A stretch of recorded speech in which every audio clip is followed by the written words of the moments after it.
All right, well, we welcome our candidates. We're going to start with the two vice chair candidates.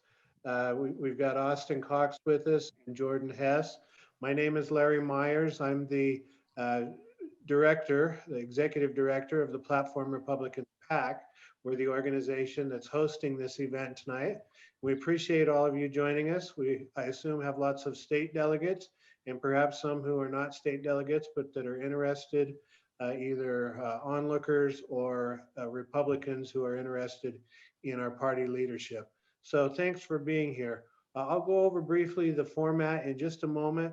Last night I forgot to start with a prayer, but we always do like to begin our meetings with prayer, and we think that's important. Bob, are you there? Heavenly Father, we thank you for our republic and for the wonderful freedoms in it. And we ask your blessing on tonight's proceeding for the men who are going to speak to us about their desires to serve the Republican Party. And we just pray that you would show the delegates would be best to vote for, and that you would use both of these men in some way in the future to bless the party, to bless the Republic. We pray you would give them the hearts of servants, Lord, to do good, to further a good agenda, one that would be pleasing to you, and would bless the members of the Republican Party and the country, the state, the counties, the cities, and just all the land, Lord. We need good people in office, so we pray you would help do that, and we pray you bless them in their future roles. Pray in the name of Jesus. Amen. Amen. Amen. Thank you, Bob.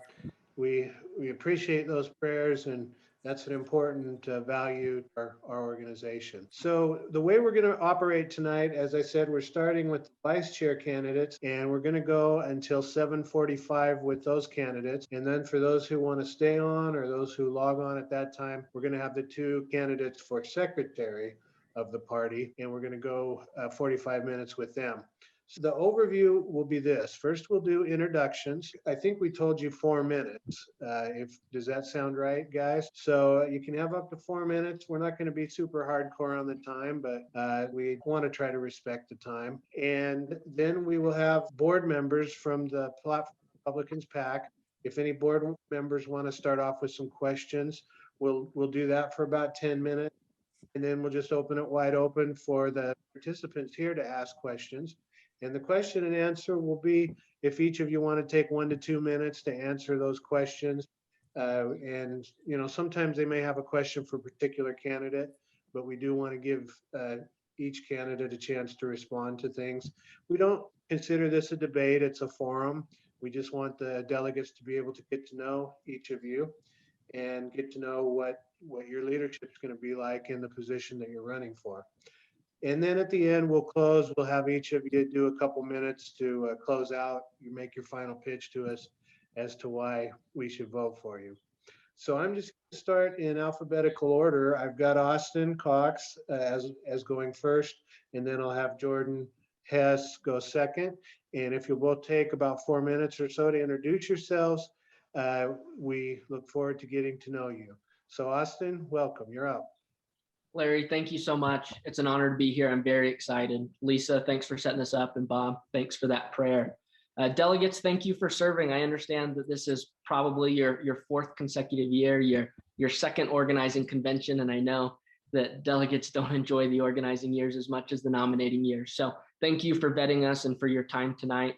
I'll admit I'm not used to being on this side of the computer screen, on this side of the light. I have been managing political campaigns for Republicans for nearly 10 years. So this is a new experience for me, but I've gained a lot of greater empathy for our candidates, and it will make me a better volunteer in the party in some form or fashion moving forward. But as I said, I have been managing campaigns for Republicans for about 10 years. I started at 19 years old, helping to elect a Republican to the Salt Lake City Council of all places, if you can believe that. And most recently, last year, helped to elect our governor and lieutenant governor, Governor Cox and Lieutenant Governor Deidre Henderson, who not only won the state convention, but also the Republican primary, and then again in the general election, where they received more votes than any first-time candidate for governor in our state's history. So I believe that I have some experience and talents and abilities to really help in close competitive races. And now, instead of just managing one campaign for one candidate, I'm wanting to volunteer in this role as vice chair to help support all of our candidates in the upcoming midterm elections. I believe it's one of the most consequential midterms in our history, certainly in the last generation. We are within 5 seats of taking back the U.S. House, and Utah will play a center role in that with Congressional District 4. We have a U.S. Senate seat up this year. We need to break the tie in the U.S. Senate.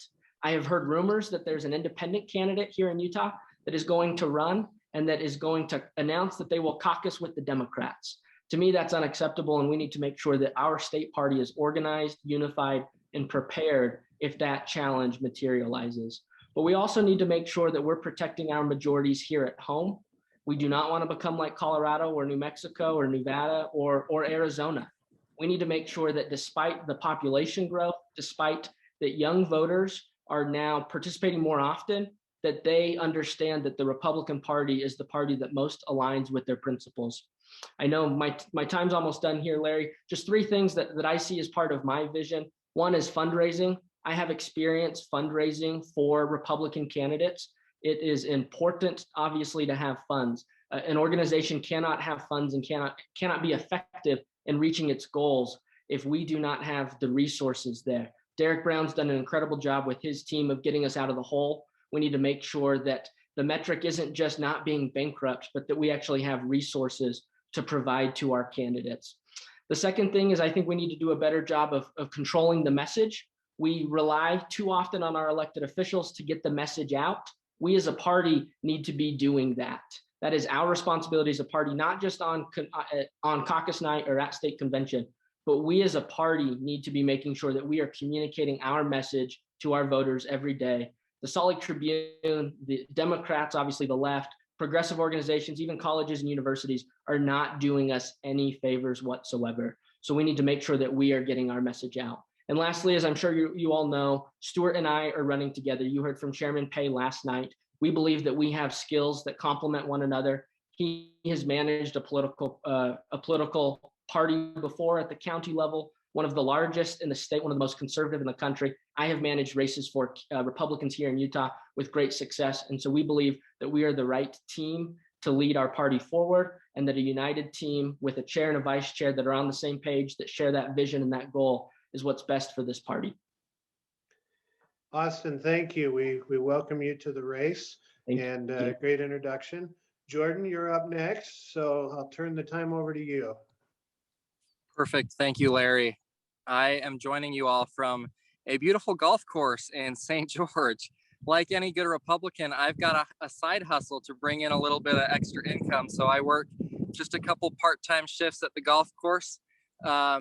And yeah, I live down here in Utah's Dixie, so I know Larry Myers quite well. Like Austin, I have a lot of campaign experience. I know a lot of you on this call already. I've been in the trenches alongside you. I'm a grassroots Republican. I've helped and supported many of the exact same candidates that you've supported as the Utah Platform Republicans. I've worked to help get Candace Perucci elected, Kara Birkeland elected, John Johnson up in Weber County elected, Mike Kennedy elected. These are the type of candidates that I've supported over the years. I ran Senator Mike Lee's re-election campaign in 2016, arguably the best senator that we have in the U.S. Senate, who knows the Constitution, knows the proper role of government. I ran his re-election in 2016. I was in the trenches alongside Mia Love in her runs for Congress, and I've also helped Congressman John Curtis to be elected. So we all know that campaign experience is important, it's necessary. I have plenty of that. On top of that, I spent 3 years as a policy advisor in the United States Senate, where I crafted policy to end federal control of our education, to protect the unborn, to reform our welfare state, etc. I spent 3 years doing that in the US Senate as a policy advisor. And then I led a team at the Heritage Foundation, where I was a director in Washington, D.C. My sole responsibility was to advance conservative policies across the country. So I met with governors and state legislators across the country, helping them to implement conservative policies at the state level. So on top of campaign experience, I have a lot of policy experience. I currently work as the Vice President of Public Policy at the St. George Area Chamber of Commerce. Although raised in Davis County, in Centerville, where I was born and raised, educated at Brigham Young University in Provo, I now live just 8 miles north of the Arizona border. And I sat in shock as in a span of just 2 years, Arizona elected 2 United States senators who are Democrats and voted Joe Biden for president. We're becoming an island of conservatism in the West here in Utah. And it's really scary to see Nevada, New Mexico, Colorado, and now Arizona turn blue. And we can't let that happen to Utah. I'm a consistent conservative. Like I said, I know many of you on the call already because I've been fighting alongside you for conservative principles here in Utah. And I will continue to do so in party leadership. Our number one priority should be to keep Utah red. And I'm equipped with campaign experience, policy experience, and messaging experience to do so. One last thing I'd like to add. I designed and implemented a national program to identify, train, and equip the next generation of up-and-coming conservatives. That's an important priority of mine, is to engage this next generation who are being taught socialism on their college campuses. And so I'm equipped to reach the next generation as well. And I think that all of those strengths combined make me the best option in this race. Thanks, Larry. All right, welcome to the race, Jordan. We appreciate you being here tonight with us too.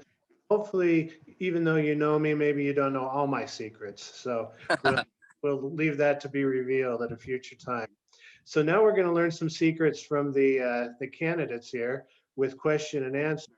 I like to allow our board members to start off with questions if any of them want to, and I'll invite them to use, all of you, when you do this, when you want to ask a question in person, down at the bottom of your Zoom screen, there'd be, like Bob just did, there's a little hand symbol that you can click on, and it'll show a raised hand on your square on the screen. And that way I can see who has their hands up to ask questions. And then we'll try to get through as many as we can. Last night we were able to cover quite a few, and we actually ended up going quite late last night because so many had questions.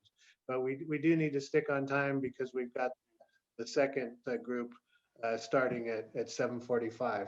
But we've got about a half an hour to go here, so there's plenty of time. Whoops, there's the alarm for, there's the alarm. So you were well under your time, Jordan, that alarm I started. So one other quick explanation before we start with the questions, just so everyone knows who these people are that are starting off with the questions. Our PAC has a board of directors that goes from Northern Utah down to St. George. And the people that we selected for our board are experienced Republican leaders who've been involved in the Republican Party in many different ways for many years. We have people that are former county chairs.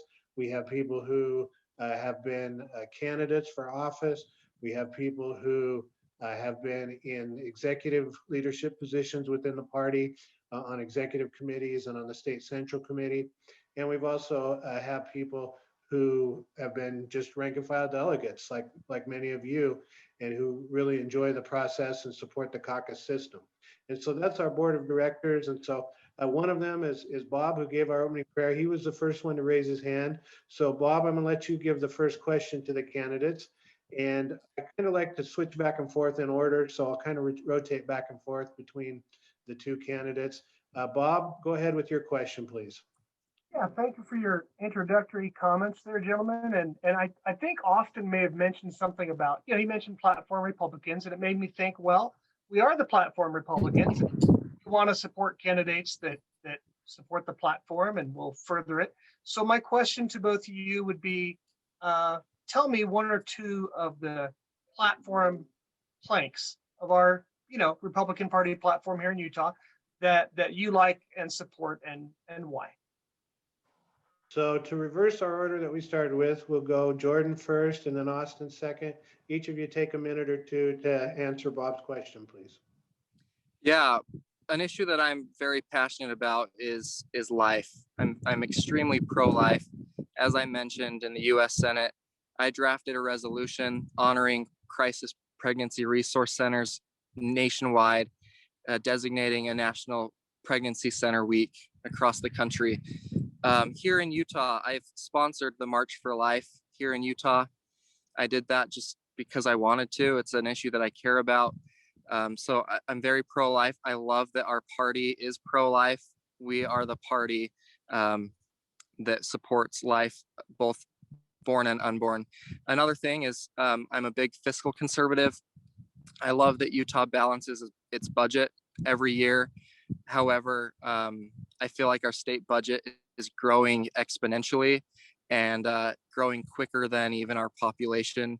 And so as a strong fiscal conservative, I'm a big fan of keeping our taxes low, regulation low, managing our money well, and making sure that we continue to be the #1 economy in the country.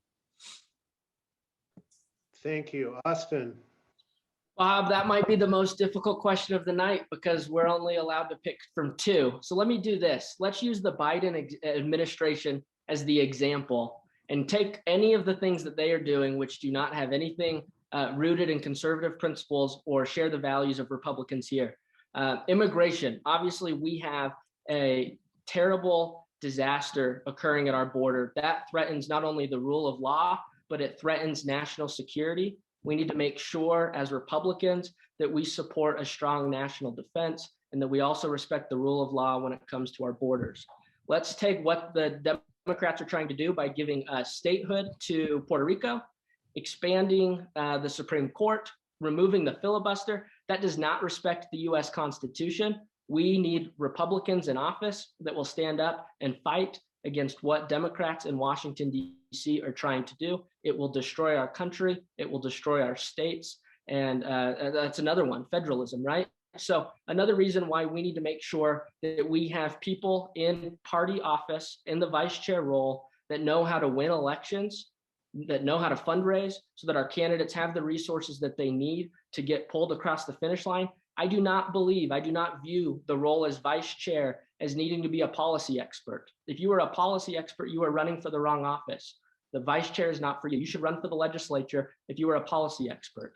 If you are running for vice chair, you need to know how to get candidates elected. I have managed competitive races for Republicans all across the state in swing districts, north to south, east to west, at every level of government. We need to make sure we have the proper campaign management experience and skills, especially fundraising, at the state party and in this vice chair role. Thank you both. Great question, great answers to kick off our Q&A here. I'm going to go to another board member next, Aaron Bolin. He's one of our board members from Utah County and also proud supporter of Pro-Life Utah, I know. So Aaron, what's your question? Go ahead and unmute. Hi. So each of the candidates in this race, both Austin and Jordan, have a number of endorsements for this position. And I can't name off all of them. I know maybe some of Jordan's are like Senator John Johnson and Mike Kennedy and State Auditor John Dougal. I know recently the governor, the lieutenant governor, sent out an endorsement for Austin. And the question would be, just in terms of the influence that elected officials, such as the governor or the state auditor, might have on the party through relationships with our chair and vice chair. So I guess, the question would be if, the governor wants something to happen in the party, if he wants us to take money from somebody who may or may not be a Democrat, or if he opposes a resolution that the state central committee brings up, in support of preserving women's sports. How seriously do you take, that call from the governor? I mean, he's the top elected official in Utah.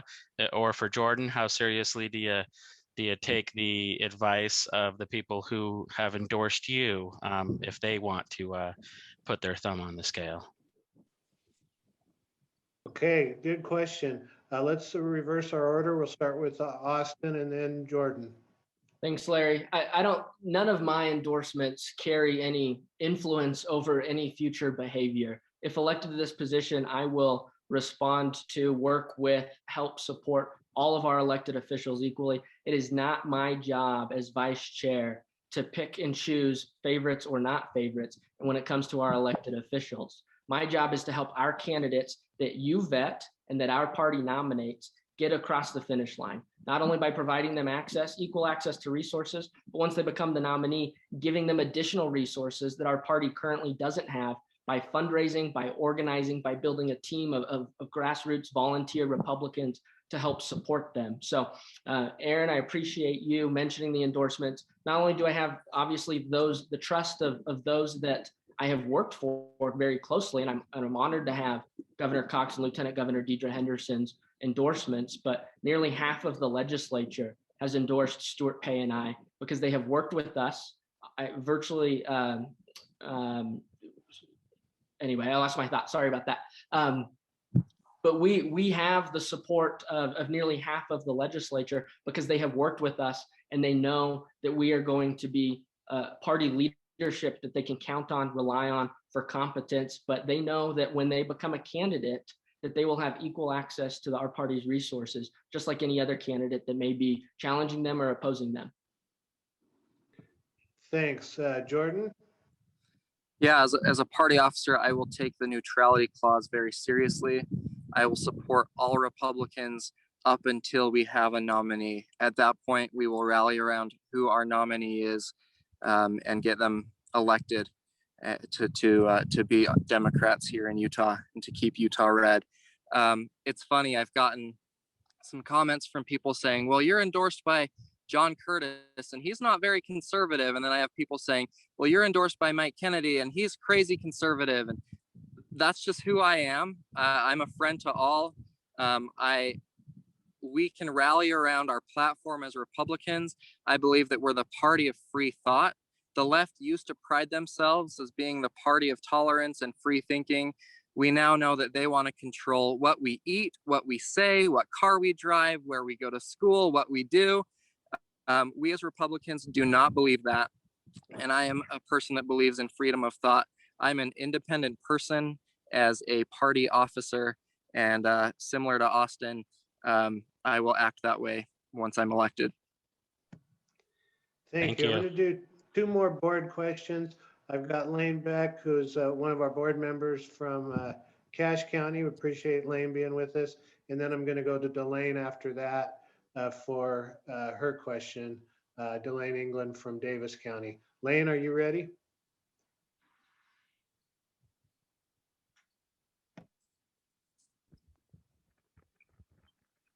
Lane, are you there? How's that? Is that better? Can you hear me now? We can hear you now. Okay. My question is for both candidates, but more specifically directed to Mr. Cox, and that is, as I understand it, he is making his living as a campaign consultant. It's what he does for a living. Jordan Hess has done that in the past. Apparently, he's currently working as a manager or something for the St. George Chamber of Commerce. But the question is, how are you going to honor the neutrality clause, Mr. Cox, if you are running campaigns to make your living? Because this is a volunteer position, but yet you are obligated under the party rules to maintain neutrality during the primary season. Thank you, Lane. Even though the question was directed at Austin, it's Jordan's turn to go first. If you want to comment on that, Jordan, you can, then we'll go to Austin to respond to that. Yeah, I have supported different candidates and even worked for candidates in the past. Like I said, I helped Mia Love to get elected. I re-elected Senator Mike Lee. I've helped John Curtis get elected, and then a number of state legislators. I now currently have no hands in any elections anywhere. I'm not being paid by any candidate or future candidate or current elected official. I work completely in the private sector as a policy advisor and a vice president of policy and member services at the St. George Area Chamber of Commerce. We are a 501c organization, therefore we are nonpartisan and politically neutral. So I don't have any conflict of interest when it comes to candidates or campaigns. Go ahead, Austin. Thanks, Larry. Thanks for the question, Lane. I also am not, will follow the neutrality clause as you have laid out. Since the election that most recently completed, I have started a government affairs practice such as Derek Brown does. So there's no concern there. I will have the same sort of responsibility and work, professional responsibilities as Derek does now. When it comes to managing future campaigns, you're right. I am foregoing, if elected to this term for 2 years, I am foregoing my ability to be compensated for campaigns. And you know what? I am excited to do that. I am excited to volunteer, not just for 1 or 2 elected officials or Republican candidates, but for all of our candidates and for all of our elected officials. So I am making a personal sacrifice because I want to support this party. I want to volunteer my time, and I want all of our candidates to have access to my experience and my responsibilities, my talents when it comes to fundraising, organizing, turning out the vote. I want the Republican Party to receive those, and I think it's at a pretty good rate being a volunteer. So I respect the question and I appreciate the question because that will not be an issue for me. All right, thank you both for answering that. Delane England, I've got you up next. Delane, are you ready? Yes, I'm ready. Thank you so much. Thank you for being here. I just wanted to know where you stand on voter fraud, not just in the nation, but specifically in Utah. Do you believe we have voter fraud? Do you have concerns of it? And where you stand on having our ballots just mailed out to everybody, regardless of request? And then, yeah, I'd love to know where you stand on that. Thank you. Let's go Austin and then Jordan. Thank you. Thank you, Delane, for the question. I appreciate it. I think Utah has done mail-in voting, vote by mail, the proper way. We have slowly implemented it. We have pilot programmed it. We have tested it at the local level, and we have slowly built it up.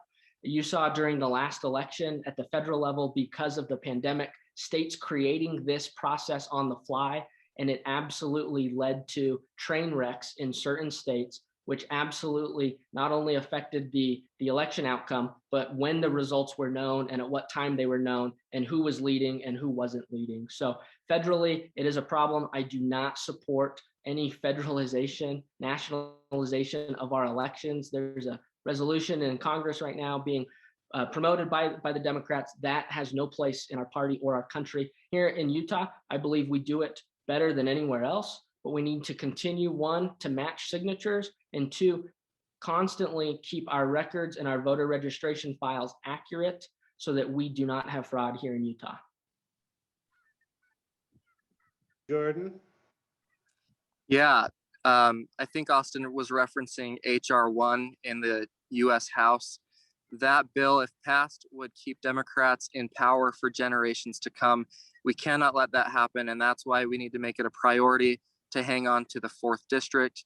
I won't let redistricting put Congressman Owens in jeopardy. We have to keep that seat in our hands. That's one less seat that we can let Nancy Pelosi have.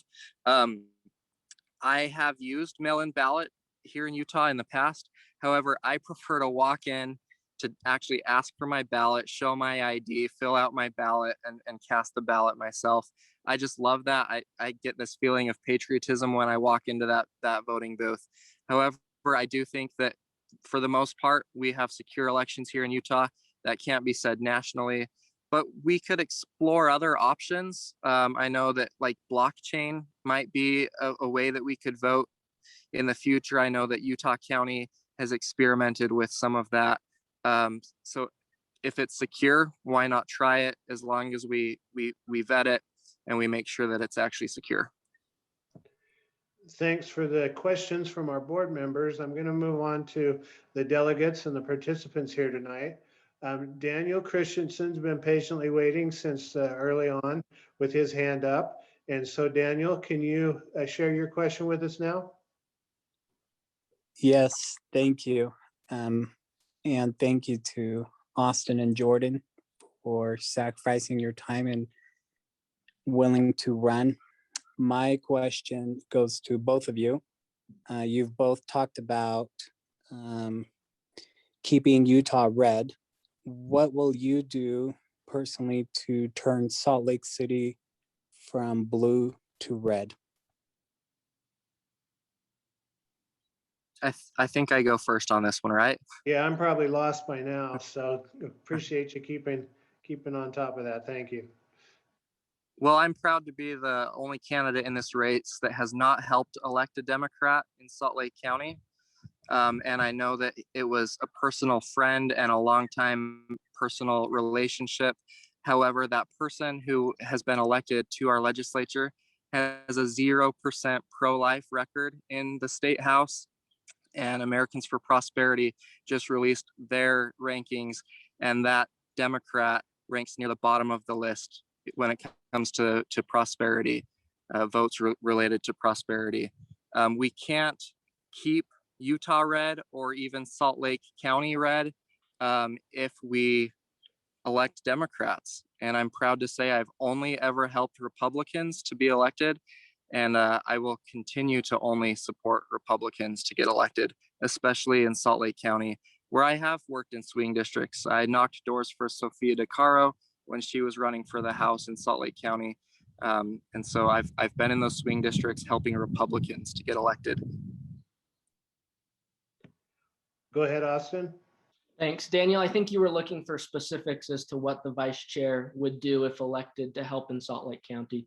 Obviously, we have redistricting taking place over the next year. We need to make sure that those districts are friendly and are favorable to our Republican candidates, and that we have competitive candidates that can match up against all Democrats here in this county. So we need to make sure that we're recruiting candidates that are willing to work hard, that support our platform, and are willing to do whatever it takes to get across the finish line. I am a firm believer that we need to do a much better job when it comes to fundraising here in this state. We need to not be the only Republican Party in the country that does not have a fundraising plan, that does not have a fundraising program. We used to have ways that people could contribute a little bit each month, a little bit each year, that gave us resources. We currently don't have those resources. So Daniel, what I'm going to do is use my skills of fundraising to make sure that our party has access, and our candidates then have access to those resources. When it comes to the race that Jordan mentioned, a couple of things. First, if anybody has received those emails from Scott Miller, you should have also received my responses to that. If you haven't, I'm happy to forward that to you. My email is acox.utgop@gmail.com. I would love to forward you my response to that. I have tremendous amount of respect for Derek Brown. He has been an incredible chair. Do you know what Derek's first job was in politics? He interned for a senator in the Utah Senate, the Democrat Minority Leader Scott Howell. Does that prohibit him from serving in party leadership? No. Did he do a good job as our party chair over the last 2 years? Absolutely.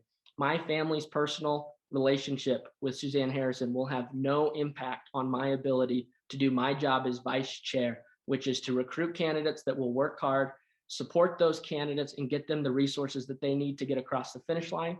I know how to do that. I'm the one in this race that has done it most recently and in the most closely competitive races. And that's why Suzanne's opponent, Brad Bonham, in that race is encouraging you all to support me and has endorsed me, because he knows I'm the one in this race that can get the job done for our candidates in Salt Lake County. All right, thank you both. I've got a couple more hands up. I've got Laura. I'll let Laura go next, and then I've got Chad. And so we'll go in the order of Austin and then Jordan with Laura's question. Okay, can you hear me? Yes. Okay, to both candidates, I've been a longtime Republican for 30, 40 years, tells you my age. But one of the things I appreciate with the Republican Party, especially in Utah, is the Utah Republican platform. I know you mentioned the importance of the platform. On a 1 to 10, I want to know how important it is to you.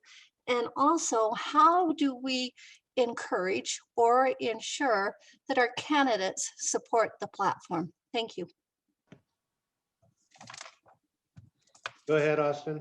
Thank you. Thank you for the question, Laura. I appreciate it. I am also a lifelong Republican, but probably haven't been as long as you. But I appreciate the question nonetheless. I believe in our platform. There's no question that I believe in what our platform stands for. As vice chair, I will support, defend, and promote this platform every day during my tenure as vice chair. What I think we need to do is all rally together around our party and make it the strongest Republican Party in the entire nation. For far too long, we have been too divided. We have not had the resources to have a strong Republican Party. It has fractured our party. It has fractured our state. And now we have candidates that don't believe our party is organized enough so that when they make decisions, when they take actions that aren't consistent with the platform, there is no consequence for them right now. In party leadership, I will be neutral. I will treat all of our candidates with the same level of access to the resources. But if we as conservative Republicans that believe in our platform want to see more candidates that believe in that platform get elected, we need to make our party as strong as it possibly can be and provide a party that candidates and elected officials want to be a part of. Right now, there's no incentive for them to be a part of it because we are divided and we are bankrupt. We need to dig in and do everything we can to make this political party in Utah the best Republican Party in the entire country, so that our candidates will think twice if they're acting inconsistent with the platform, because they know we are organized, that we are communicating, and that we are defending that platform each and every day. Jordan? Yeah, that was a great question. And I think you asked, how can we make sure that our candidates that we elect actually support the platform? That's why we need organizations like yours, the Platform Republicans PAC. You vet the candidates, you ask the questions, the tough questions, you support those who align with our platform. And I'm proud to say that I've been endorsed by many of those candidates that you have endorsed. Mike Kennedy, Candace Perucci, Kara Birkeland, John Johnson. These are all people that you Jordan Tischer, I was very supportive of him in his election last cycle. I support the same candidates you support, and I'll continue to do so in party leadership as there are organizations like you. And this is where the caucus system comes in as well. I attended my first caucus in 2010. That was a big year in Utah. And I've been a precinct chair, a state delegate, a county delegate, and a national delegate to Cleveland in 2016. I'm a big supporter of our caucus convention system, and it does produce amazing candidates. And the delegates have the opportunity to ask the tough questions, to go face to face with candidates, to make sure that candidates truly do align with our platform. And so I would just encourage more organizations like this very organization that I'm speaking with tonight to exist, to be engaged, to vet the candidates, and then to support those that they feel best align with our platform. Thank you both. Because of our time constraints, unfortunately, I'm not going to be able to have everybody who has their hand up ask questions. We probably should have gone an hour each on each of those, but you just never know on these things. So I've got Chad. I told you we could take your question. You had a great question last night. And so let's do yours. If you guys could each do maybe 1 minute on this, and then we'll have our closing pitches from both of you. What I would encourage for each of you candidates, we've had a whole bunch of questions that were posted in the chat. If either or both of you can stick around, maybe you could post some answers in the chat to those questions. Now everybody can see the chat and see your questions there. And if there's any specific person in the chat that you want to send a message to, you can send it directly to them. So that's what I would encourage. I think we could probably go another 45 minutes with just you two, but we didn't plan it that way. So again, thank you both for being here. Let's go with, where did my question asker go? Chad, you're up. I'll make this easy. Yes or no question. Let's save everybody some time and honor the people for secretary. I'm not a new Republican, but I'm new to party politics. This is my first time as a delegate, and it's my first time. I just got elected by the Tooele County GOP to be on the SEC. So I'm new at all this. And something that happened over the last 48 hours has already left a bad taste in my mouth. And that's the letter that was received with the endorsements of the governor and all the heads of the party, elected heads of the party, that came from in a GOP envelope. I understand it fits the rules. I understand. I'm in sales and marketing. I understand living on the knife's edge and you know, the spirit of the law and the letter of the law. But this reeks of just not being right. It just doesn't seem to right. But that horse has already left the barn. We can't go back and fix that. so I don't want to deal on that. This is what I want to know. Will you support any material being sent through the party mailing service be required to have the name or logo of the campaign responsible for the literature? This avoids any confusion and false perceptions of party endorsements. Yes or no, would you support that? Thank you. And I can't remember who we're on. I should have kept better track. Who was it? I think I go first on this one. Okay, so Jordan, then Austin. Yeah, I started getting a lot of questions. Hey, is this legal? Is this right? This doesn't seem right to me. It is. They followed the law. The law allows that. The party allows candidates to use the party name in order, to get the bulk mail rate that the party gets. However, I do support more transparency in politics. Any type of a mailer like that, I do think that the campaign responsible for that mailer, it should be very clear that it came from a campaign. And I think that service that the party provides should be reserved for candidates. And that's what I'll have to say on that. Go ahead, Austin. Thanks, Chad, for the question. I do not understand the concern or the controversy when it comes to this at all. My job during this campaign is to show you that I know what it takes to win elections. This resource is provided to all candidates. The question should be, why are the other candidates, either for chair or vice chair, not taking advantage of this resource? This resource, party resources, are designed to ensure that candidates that don't have the means to run for office, that rely on grassroots support, have an ability to run for office, even if they don't have access to those. So what we need to be doing is No, you know what? I'm going to interrupt here, and I apologize. No, this bothers me. You're playing word games. You're playing word games, Austin, and you're right. It is available to both candidates, but there's avoid the appearance of evil. That's a catchphrase in the state of Utah throughout. And I understand that legally and stuff, you can do it. But going forward, that's not right. That's not right. So I think we understand that Chad's passionate about it. Do you want to go ahead and finish up, Austin? I would like to. This is a resource that's provided to all candidates. As a party officer, I will make sure not only that all of our candidates have access to these resources, but I will increase the resources that our candidates have so that anybody that's a Republican that wants to run for office has an ability to do so. My job in this campaign is to show that I know what it takes to win elections, and I'm going to work just as hard to do that for all of our Republican candidates. So the mailer, first of all, was paid for, just so everybody knows, was paid for by our campaign. We followed all of the rules. It did not get paid for by any of our elected officials. We followed the rules, and it did say authorized by Team Utah, which is the entity that we have called ourselves, the PAC campaign, from day one. So we followed the rules and we followed the party's rules for this. So thank you. So Austin, stay there. I'm going to have you do your closing, and then we'll have Jordan do his closing. And I was informed that one of our candidates for secretary will be a little bit late due to a family event that she's at. And so we are okay going a little over time here. We're already past our 7:45, but that's going to be okay because the secretary candidates are okay with that. And so if each of you wants to take a couple of minutes and close out with any other highlights you want to add, that would be great.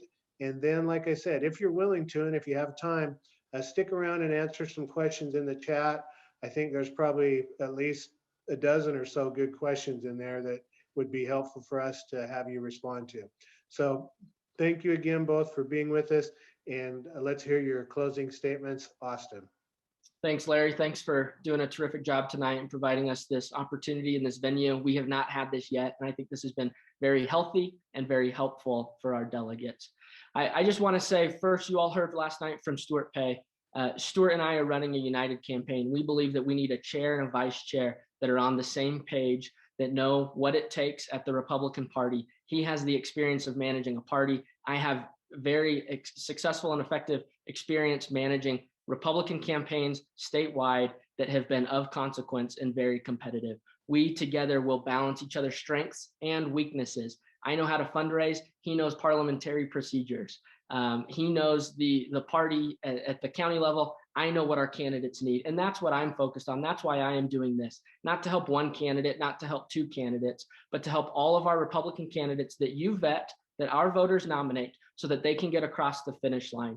We need to make sure that Republicans are winning in November, that they have the resources that they need, they have access to the staff and the volunteers that they need, and that requires strong fundraising. So my experience raising funds for candidates, for campaigns, that is essential, because you cannot be a successful organization without funds.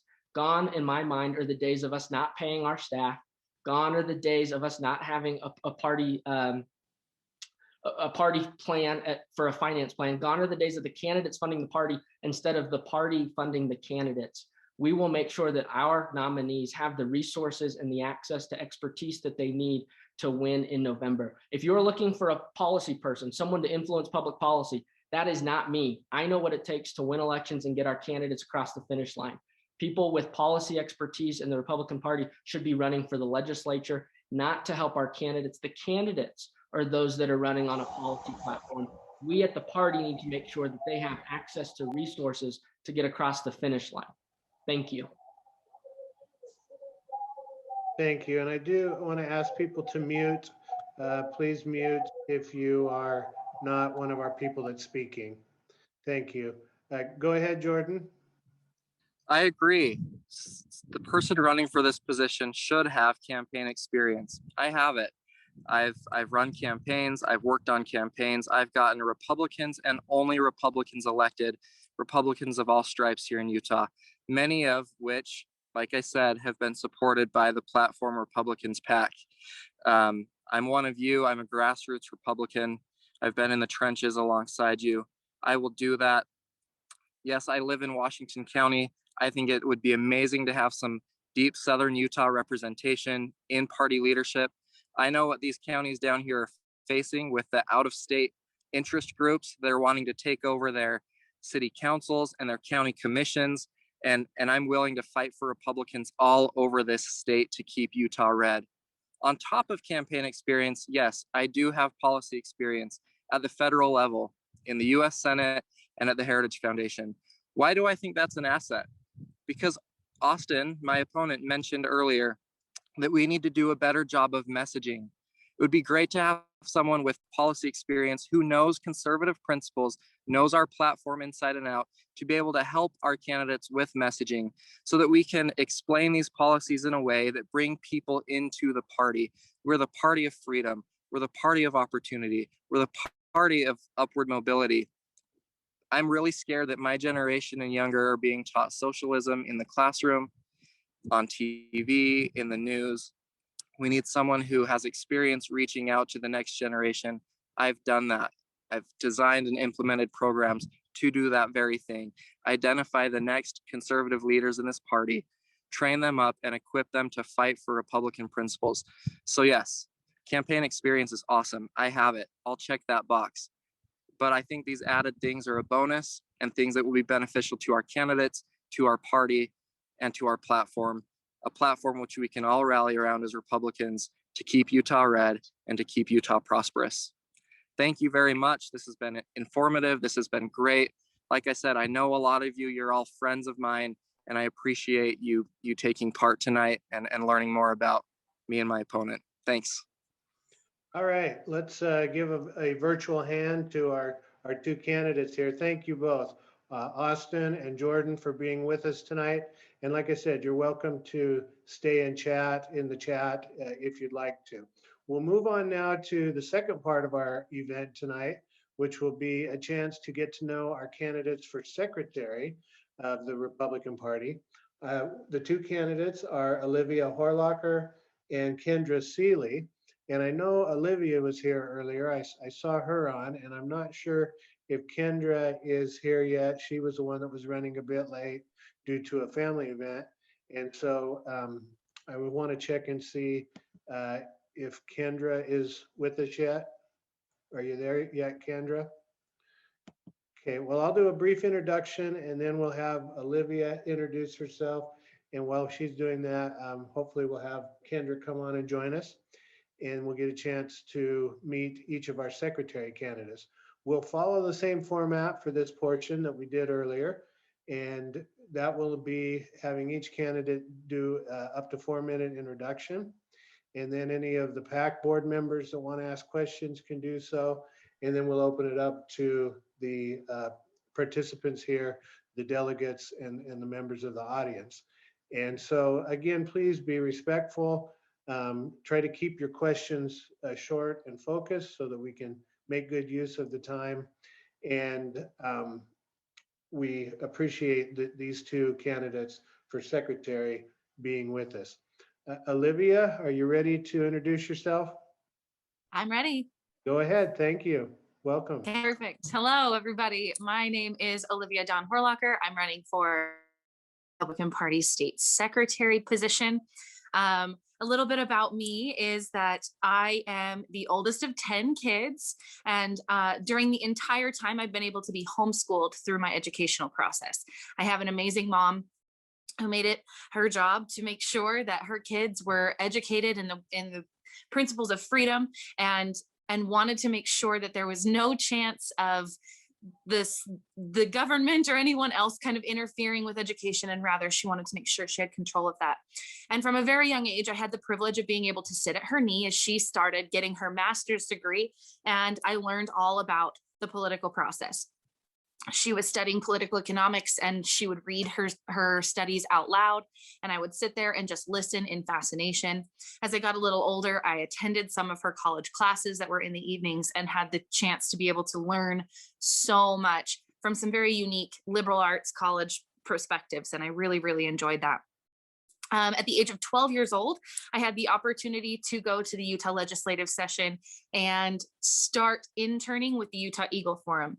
I learned a ton about the way that politics work here in Utah and learned a lot about how the process is here in Utah, not just here in Utah, but I've actually over the years been able to go to Washington, D.C. and work out there as well with different conservative groups, including Hills College Foundation and Eagle Forum. And that's been an amazing, amazing experience. I have been at the legislative session in the state of Utah every single year, present on the Hill every day during the session every year since I was 12, except for 2017 when I was in DC during that time. So it's definitely something that I am very, very excited about. And that's just a little bit of like that political background. Now my party background, because I'm very proud and excited about this. At the age of 18, actually, I was still 17 because the caucus happened right before my 18th birthday. I got to attend my first caucus meeting. And it was an amazing time to be able to sit and hear neighbors getting to know each other and share political opinions. It was 2010. It was a crazy, crazy year. And there was a lot going on. And I didn't realize how many of my neighbors cared so much about the political process. And I got so excited. I was nominated to be a delegate and had the chance to then go and attend county convention. I attended state convention because my mom was elected to be a state delegate. So I just attended that because I was interested, and spent the whole day there, fascinated in the whole process. One of the comments that was made earlier during the vice chair section was that a lot of delegates get a little overwhelmed or maybe don't like the organizing convention as they do the nominating convention. And I'll tell you, I love both conventions because I'm so fascinated about our party, the way that we run. I love seeing Republican candidates campaigning and getting excited and trying to get elected, but I also love seeing the organization of our party. And that's what the organizational convention is about, is being able to select leadership that you trust to make sure that the Republican Party is moving forward, make sure that we're making the positive changes that we need to have in our policies. If there's bylaws that need to be updated or there's different things that need to happen as far as our party documents, that happens at convention. And so those are things that are very exciting to me. And I've attended conventions over and over again. In the last 4 years, I've attended every single state central committee meeting. I'm the only candidate in this race who can claim 100% attendance over the last 4 years. And I'm not a member of the committee. I'm just, again, a glutton for punishment, maybe somebody who's decided to go to the political meetings just because I'm so fascinated by them. So that's a little bit about me. I decided to run for this particular situation or this particular position because I have experience in order to do this. In Davis County, I've sat on the executive committee for the last 4 years. I've been the fundraising vice chair for the first 2 years and the fundraising chair for the last 2 years. During my time as fundraising chair and vice chair, we helped raise $75,000 for the Davis County Republican Party. And I was very, very integral in that fundraising process, helping plan the events that actually raised that money. So that's something that I'm very passionate about. Another part of that job was to be the communications director for Davis County. And so we reached out to our delegates and made sure that there was a lot of communication there. I also served as assistant to the secretary and was able to step in on all of those different things. So I feel like I have a lot of experience and I feel like I'm very prepared for this. And that is why I decided to throw my hat in the ring today. Well, welcome to the race, Olivia. Thank you. We want to welcome Kendra. Celia is with us now. Hello, Kendra. Good to see you. We just barely started, and so your timing is perfect. I'm having each candidate do up to about a 4-minute introduction, so you get a chance to introduce yourself. And then we're going to have some questions from the board members of our Platform Republicans PAC. And then we'll have questions from the audience here on our Zoom meeting. So Kendra, you're up. The time is yours to introduce yourself. Perfect. Can you hear me? We can hear you. Speak up, speak a little bit loud so we can hear you. Awesome. Well, thanks so much for having me tonight. I welcome the opportunity to discuss the issues with the Platform Republican PAC. I remember when you guys kind of formed in the early time when you guys were just forming. It's kind of fun to see the PAC grow over time. So just a little bit about myself. I am from Price, Utah, and previous to serving for the past 2 years as the state party secretary, I served for 4 years as the chairman of the Carbon County Republican Party. And during that time, Carbon County was in the early stages of flipping from a Democrat county to a Republican county. So we had our first commissioner who was, well, we had a Senator Hinkins, who was our first Republican elected in Carbon County. Since we had a sheriff in the 60s, I think, who was a Republican, he was actually murdered. And so it's kind of a funny little transition coming back to being Republican in Carbon County. We started with Senator Hinkins and then a commissioner, and now we have all of our elected officials are Republicans, which is exciting. And it's exciting to see Carbon County kind of go through that transition and the growing pains that happen with that. So I served there for 4 years, and 2 years ago ran for the state party secretary position. And for the past 2 years, I've been working on the leadership team with Derek Brown, Aaron Starks, then Rob Axon, myself, and Mike Bird. And our focus has really been getting good Republicans elected. Obviously, we're neutral before the primary process, but after the primary happened, we went to work for our Republican candidates. And to be quite frank, we were pretty successful in that process in winning the 4th Congressional District back from Ben McAdams.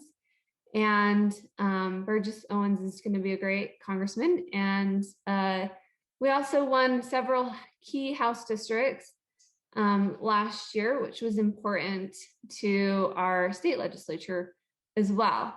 So the secretary's role is really kind of an organizational role. The job is to keep the records, keep the minutes, keep everything organized so that the rest of the people can do their jobs as well. And that's my strong suit. I have really taken on that role of keeping things organized and keeping things on track. And I think it's been instrumental in helping the rest of the leadership team accomplish their goals as well. During Derek's term, we've raised $1 million for the party, which is fantastic. I don't take credit for that by myself, but and that money largely went to our candidates. And that's exciting to see the party fundraising and supporting candidates again. And I know this organization has done a good job of supporting candidates as well. So kudos to you guys as well. That's a little bit about me, and I'm excited to run for state party secretary again and hopefully serve for the next 2 years and continue that vision that Derek's kind of laid out with a new chairman. Well, welcome to the race, Kendra. Appreciate you being with us tonight, and great introductions from both of you.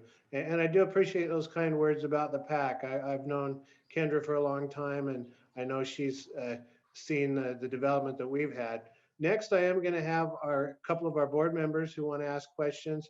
It looks like Delane England from Davis County has raised her hand, and then Lane Beck from Cache County has raised his hand. What I've been doing with the candidates is just alternating back and forth.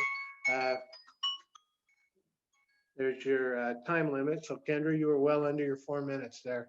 So good job on that. The PAC, as I mentioned earlier, is statewide. We have board members from Cache County, Weber County, Davis County, Salt Lake, Utah County, Iron County, and Washington County. All of the biggest counties are represented. And we feel like we represent both urban and rural too, because we have people from the more rural areas also. So it's good to have that broad representation and experience on our board. So let's start with Delane's question, and then we'll move forward with the others. We'll start off with Kendra answering, if you could take 1 to 2 minutes to answer, and then we'll go to Olivia as the second. Go ahead, Delane. Thank you both of you for being here. I'm going to try to slip 2 questions in here. I would like to know what each of you have done to support our party platform and make our state more red. And also, I'd like to know why our state party is not hosting any Meet the Candidate events for this election. Thank you. Go ahead, Kendra. Yeah. So what have I done to support the platform? So I like to talk about how a long time ago when I was a young person, I attended my first Republican caucus meeting. And I remember the precinct chair stood up and read the platform. And that's how, that was the first time I knew that I was a Republican, because I identified with almost every line, if not every line. I was pretty young, so I don't specifically remember. And things like, our Second Amendment rights, our religious liberties, our freedoms to pursue the life that we desire. Those are things that I identified with. The second part of that question was, why is the party not doing Meet the Candidate events? And I don't specifically know why the party's not doing Meet the Candidate events.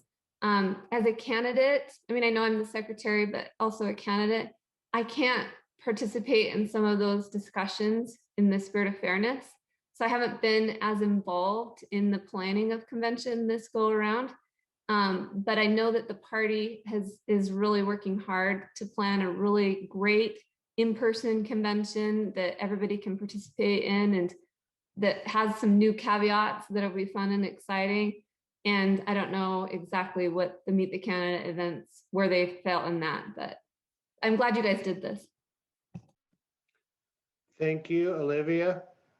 Okay, so that second question, I'm obviously not part of the state party yet, so I can't answer that question. But one of the things that I wanted to kind of just shout out, because I think it's so exciting, is all the different events that the state party is trying to hold to get people involved and excited about convention. So there's a sunrise devotional that's happening Saturday morning at 7:30.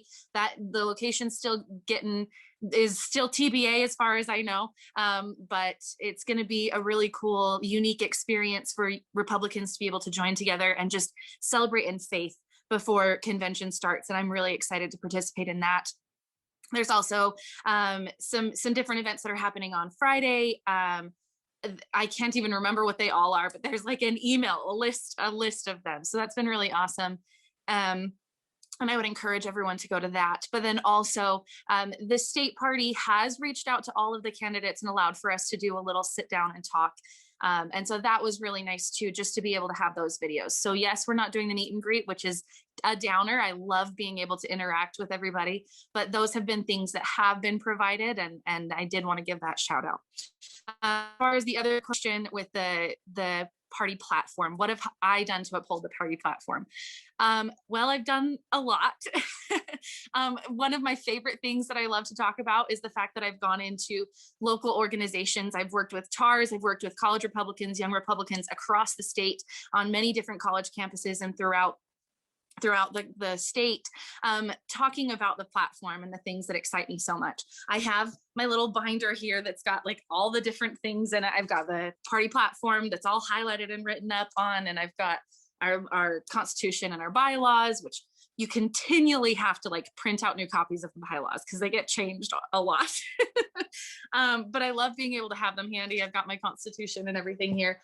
But the Republican Party platform is something that excites me so much because, like Kendra said, I know I'm a Republican because I look at this and it's like, I believe this, I stand by this, I live my life with these principles. It's not even like I'm me first and Republican second. It's like the principles espoused are what I live. They are the principles and values that I have in. I love being able to interact with the youth and with the different generations and do education. And, I haven't just done it. I'm a millennial personally. I've been able to interact, like I said, with TARs all the way to people in their 90s. And I've been able to do training and education regarding our platform. And that's something that I'm very proud of and have really, really enjoyed being able to do. All right, thank you both. I got in a double question and a double answer there, so that's a good way to start. I'm working on the PAC board members first. And so Lane, I think you were next, and then we'll go to Janice Legler after Lane. Okay, this question is for both candidates. As I understand it, one of the key roles of the party secretary is to maintain attendance rolls at state central committee members of the state central committee meetings.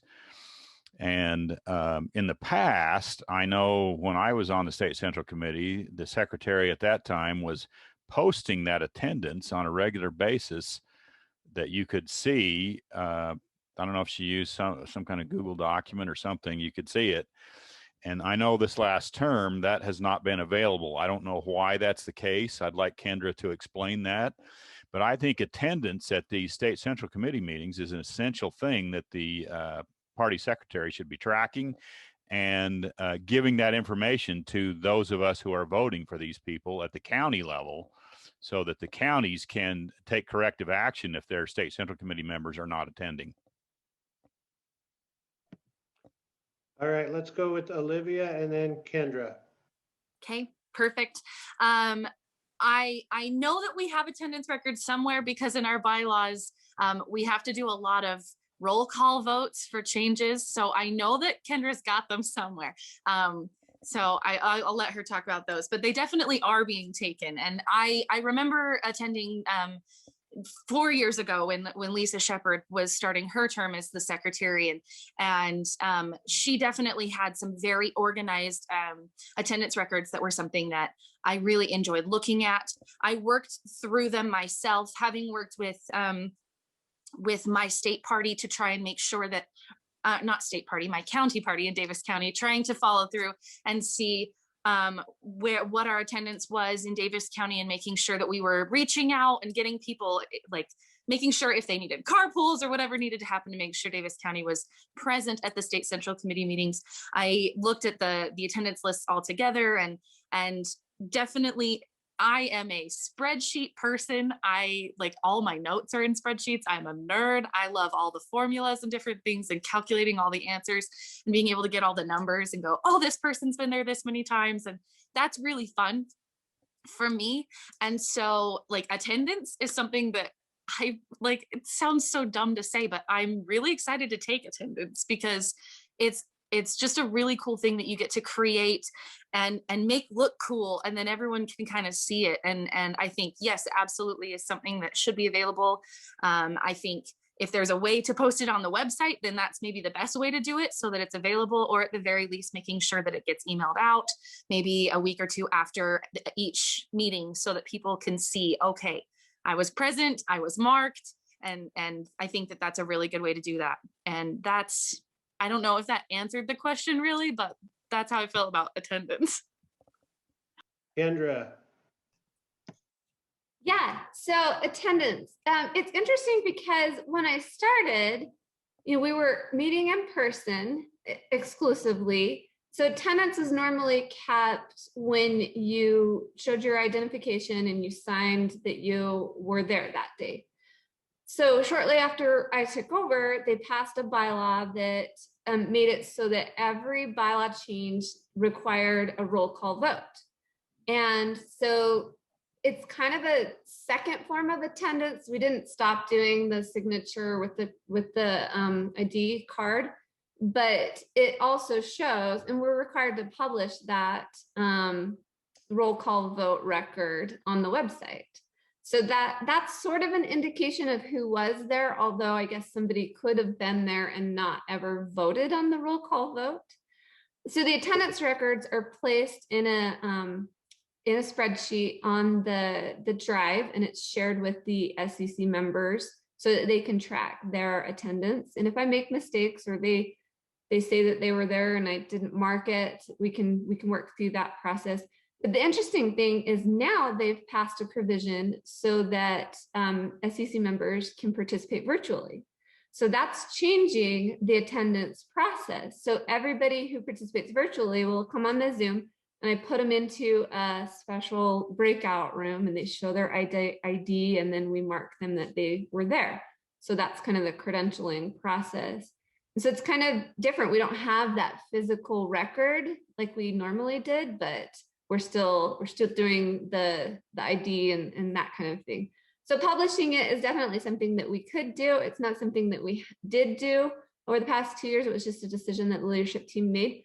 But it's definitely something that we could do, and if the SEC wanted that, they could ask us to do that, or if the delegates wanted to do that, they could ask us to do that as well. All right, thank you both. Let's go to Janice, one of our newest board member. Are you there, Janice? I am. Sorry, let me get my, okay. I had the same question as Lane, so I've been kind of going back and punting.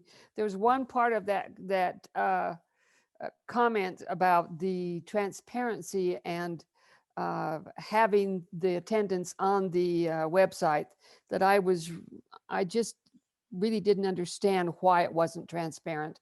I don't think it was just meant for SCC members to see a transparency with who attends. It's meant for the public to be able to hold their elected SCC members accountable. And when it isn't a public thing, then that's wrong. That's my statement. Now, go to my question.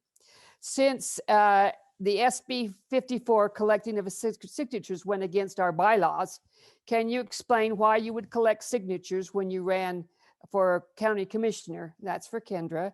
And to both, do you want to see SB 54 repealed? And can you explain why or why not? Thank you. Thanks for the question. We'll go with Kendra and then Olivia. Yeah, so SB 54. I live in a small community. It required 100 or more signatures it does require 100, or I think it's about 100, I can't remember exactly, signatures for a candidate to get on the ballot in my community.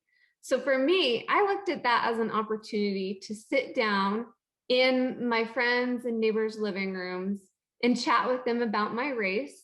Most of them in January weren't thinking about a commission race, but to gather some support early on in that race, before we were talking caucus, before we were talking county delegates or county conventions at all, and kind of gauge the level of support that I may have had or may not have had in that race.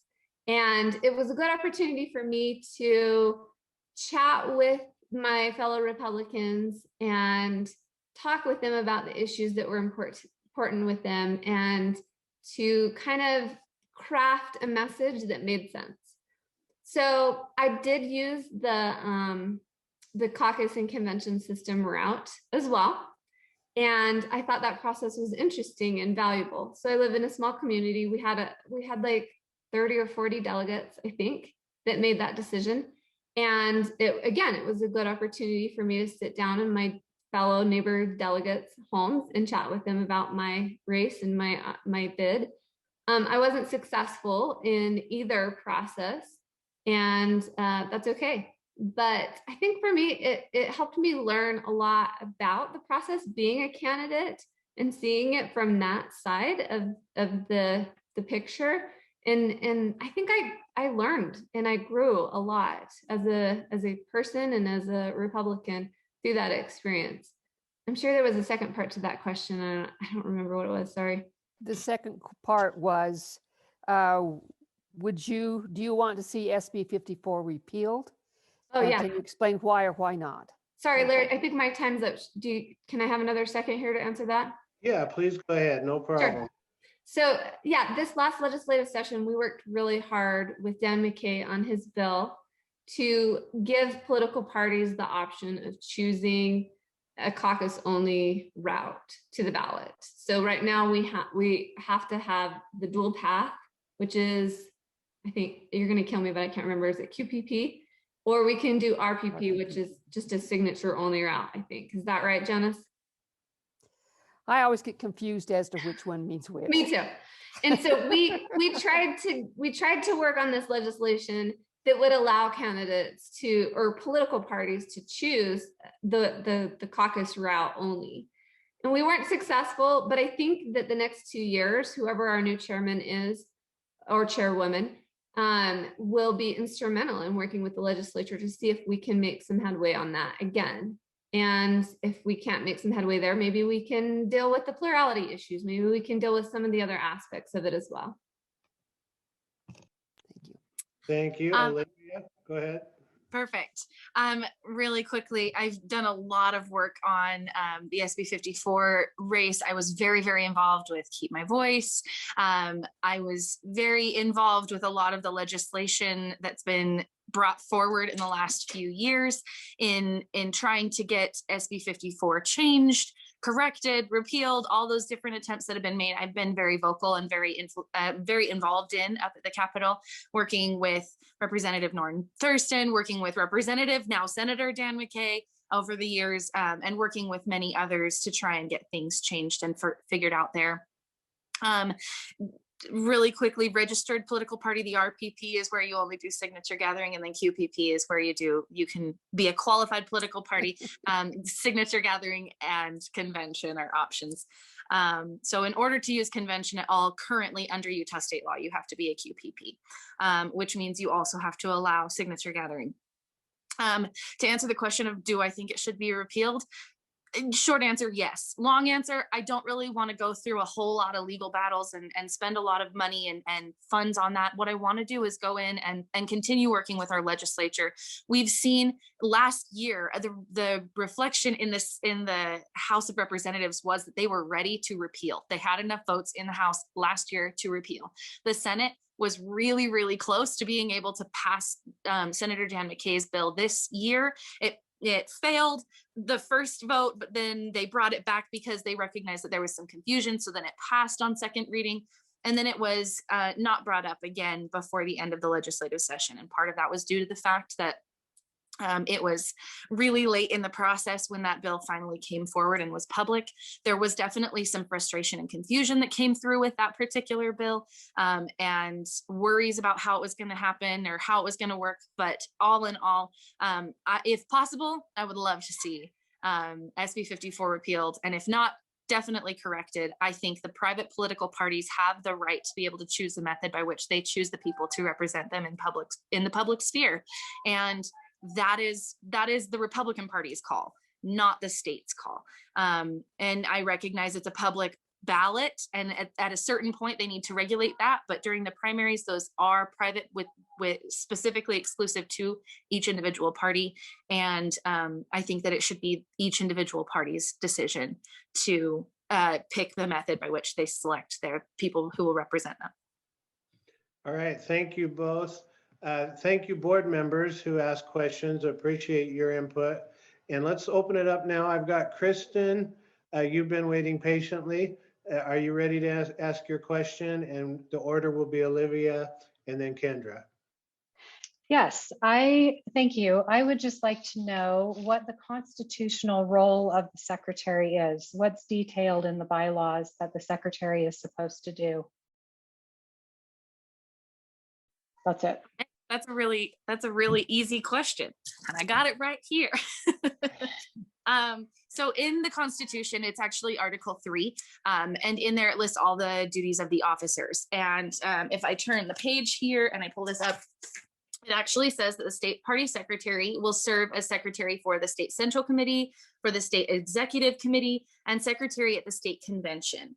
The secretary will provide notice, minutes, attendance records for the state central committee, executive committee, and convention, and the term of office is 2 years. So that's the basics in the Constitution. As we go into the bylaws, there's a lot of different duties that are in place for the different sections that are in here. So we've got, committees, both elected and appointed. We've got different organizational aspects. It talks about the types of things that are needing to be followed. It talks about different rules that need to be in place. So there's a lot that the secretary needs to do.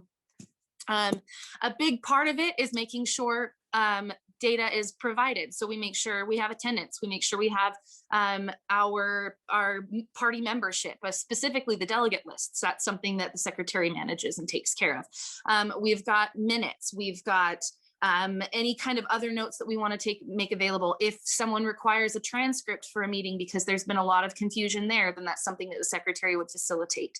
The secretary, when taking minutes, has the ability to record any and every meeting that they sit in to make sure that they then have that audio recording to help in assistance with the minutes and notes and whatever they're doing there. Something that I wanted to comment on, just talking a little bit about the secretary, and specifically transparency, which has been brought up previously. Right now, the list of the delegates has not been made public. And that's something that is a very, very kind of concerning, because in previous years, it has been published and it has been made public, making it so that precinct chairs can go and make sure that their delegates have in fact made it to the official list and will be seated at convention, or they know whether or not there needs to be any corrections made. It's a public list so that everyone can do that. I know that there's concerns with privacy and making sure that your information is protected. Things to remember when you're running to be a delegate is that, or any elected position, whether it's within the party or a public position, is you are putting yourself out there to be a contact for the people who elected you and to be made available to be able to do your duty. And when the list is not being made public, that's definitely a concern. It is my understanding that we have some concerns happening where people who are not given the duties in our Constitution and bylaws to make certain decisions are making those decisions. And that's definitely concerning. So as secretary, it's very important that you are the person that's responsible for that data, and you are the person that kind of puts that forward. And if that needs to be delegated, then it's still something that you take on. Thank you. So should I add something to it so that, like, maybe how would you fulfill it, or how have you fulfilled it? Because I guess it was a pretty cut and dried question, right? I don't know, Larry, what do you think?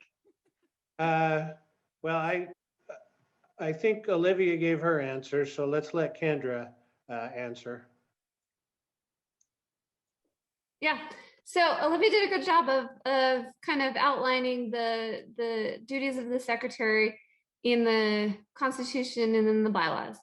And I might add to that, just having been on as the secretary for the past 2 years, in my mind, the secretary is part of the team. So we have, your chair, your vice chair, your treasurer, and then your staff. And that's kind of the team that we work with on a daily basis in the office, and who are making some of the day-to-day decisions that have to be made. And then the secretary is the secretary to the executive committee and the SEC, which we know the SEC is our governing body. And so they're kind of our body, that the part of the team that we're working with quarterly, and sometimes even more frequently. The executive committee meets every month, or it should meet every month. And so we're kind of working with those different parts. And I like to think that our elected officials are part of our team, because they're the ones that are setting the policy for our state. And we work with them on a regular basis to make sure that the laws that they're setting are in line with the principles that we believe in. And we specifically work with them to deal with laws that are dealing with elections and that are dealing with political parties and of that nature.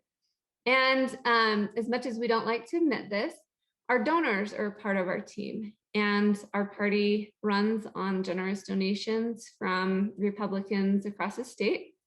And so we work with them to help raise money for our candidates and help cover the day-to-day costs that are associated with the party. So it's kind of our team that we work with, and the secretary's role is sort of integral in that team.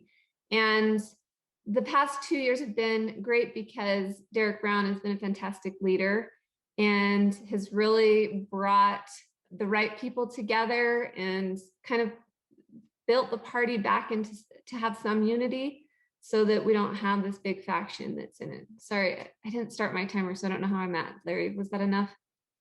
Yeah, I've been loose on the time, so don't stress over it. I want you both to be able to fully answer the questions. Sure. And just so everyone knows, as far as like our starting and stopping time here, we started you guys a little bit later because the other one ran over. And so I'm going to let ours run over a little bit. We normally would be trying to wrap up right now at 8:30, but I'm going to go at least another 15 minutes if you're both good with that. If either of you have anything lined up next. I know it's busy being a candidate. Now, I thought Chris Kimball, Chris, there you are. You had your hand up for a question. And then Aaron Bolin has his hand up for a question. And so we'll have Chris's question. We'll go Kendra and then Olivia. Thanks, Larry.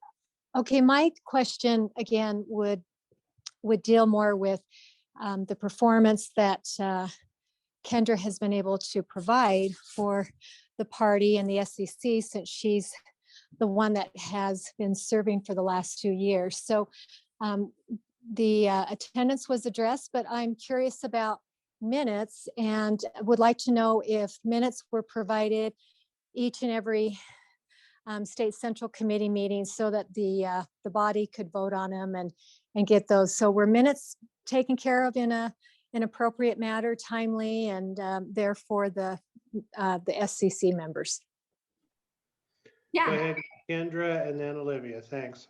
Great question. So yeah, the minutes are interesting because the secretary's role is to record the meetings and take the minutes and keep track of the notes. And during the pandemic, the body didn't meet in a traditional sense. We didn't have in-person meetings, and our bylaws didn't allow us to meet virtually at the time. So it's kind of this tricky, weird phase that we were in. So we held a number of meetings via Zoom that were informational only. We couldn't conduct business because our bylaws wouldn't allow it. And that was kind of it wasn't an official meeting. Do I take notes? Do I take minutes or not? And so as we discussed whether I should take the minutes or not, Derek said, why don't you just put it together, just take some notes. And if anybody wants those, they can request it. And I said, sure, that's fine. But yeah, in any of our official meetings where we met in person, the minutes were taken and they get emailed out with the agenda, and the body votes on those at the beginning of the agenda, I think. And they get taken care of and put into the records. I hope that answered your question. Thanks, Olivia. Yes. I feel like that question was more addressed to Kendra, but there was something that I thought that I could maybe give input on here. And a big thing with that is that I think that the minutes are something that are very handy to have, especially when you just attended this committee meeting. And so a goal that I have, if I'm elected as secretary, is to have those minutes available within 2 weeks of the state central committee meeting ending, and then emailing them out to everybody so that the state central committee members have those minutes right away. Whether you attended the meeting or not, you know what took place, you know what was voted on, and because there so many of them are now roll call votes, that you know who voted on what, and just kind of have that. It helps a lot with being able to then prepare and plan for the next meeting. Know maybe if you need to reach out to members of the executive committee to have something brought up, or if a constitution or bylaw proposal is brought forward, that You know what the outcome was in a more timely manner. I know for me, at least, I'm not a member of the State Central Committee, but I have attended all those meetings. And so for me, I would love to be able to pretty quickly after, while the meeting's still fresh in my head, be able to review those notes and just kind of have them. And so because that's something that I value, I want to make sure that I'm able to bring that to the table. And so with regards to minutes, that's something I wanted to hit on. All right, thank you both. Aaron, let's go with your question and we'll go Olivia, then Kendra to answer.